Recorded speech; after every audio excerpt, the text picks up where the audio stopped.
Hello, ladies and gentlemen. Miss Redmond here. Now, tomorrow in class, we're going to be analyzing some artwork, and what we're really going to be looking for is elements that show cultural associations. So, what is culture? Well, culture is a collection of traditions and beliefs and what is popular within a certain nation of people or within a social group of people. Now, bearing all that in mind, our next three classes are really going to focus around one artist in particular, one of my favorite artists, world famous Mexican artist Frida Kahlo.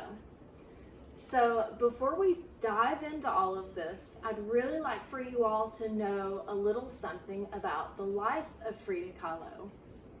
So we're going to read this book and pay attention because I will ask some questions tomorrow. This is Little People, Big Dreams, Frida Kahlo, written by Isabel Sanchez Vergara and illustrated by Guy van Eng.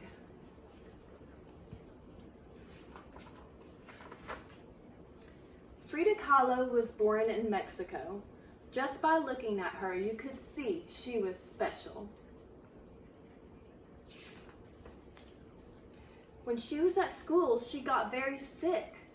The illness made her leg as skinny as a rake. So you can see here she had to wear a leg brace. This is because she had something called polio when she was young. And she had this very weak leg.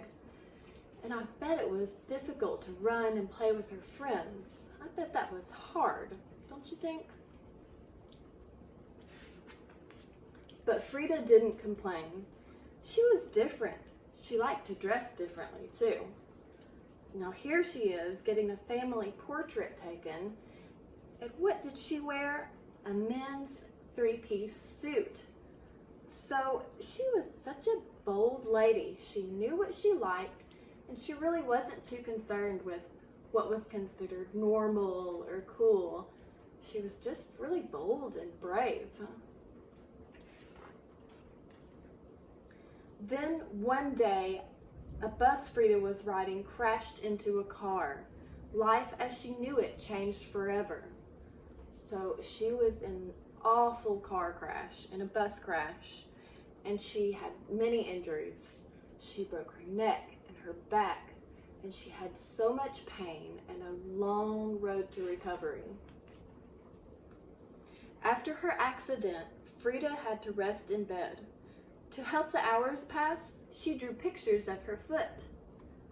So she can't run and play anymore, so she started doing more and more art. Then, even though she was still in pain, Frida decided to draw self-portraits using a mirror.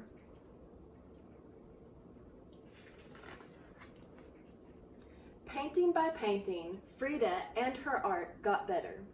It was time to show her pictures to someone else. She visited the famous artist Diego Rivera, who couldn't believe his eyes. He wasn't sure what he liked more, her pictures or her. So Diego Rivera was a very famous Mexican artist. He painted a lot of big, bright, bold murals, and they definitely depicted a lot of popular Mexican culture. Something to think about. Frida and Diego fell in love. They were so similar and yet so different, but through their ups and downs, Diego encouraged Frida in her paintings. So they actually got married. Through her wonderful pictures, Frida spoke about how she was feeling. In some, she looked sad, but in others, she smiled. Now we're going to look at this painting tomorrow, and I want you to take note here that on this side, she's wearing traditional Mexican clothes, and on this side, she's got on more Western clothes, and she's cut this line to her heart and it's bleeding. So there's definitely some elements of symbolism in here. there's a lot of what she's feeling, and there's certainly some cultural associations. Eventually, Frida had decided to show everyone her work. Her pictures caused a great stir in New York City. When the exhibition came to Mexico, Frida was so sick she had to be in bed. But it was clear that nothing could stop her from painting, not sickness, pain, or heartache. So here she's laid up in bed and she just brought the exhibition to her. Frida Kahlo taught the world to wave goodbye to bad things and say, "Viva la vida," live life. So, wow, she had a really difficult life, but man, she made the most of it, and she's such an inspirational lady. So I'll look forward to seeing you all tomorrow and seeing what you learned. Bye.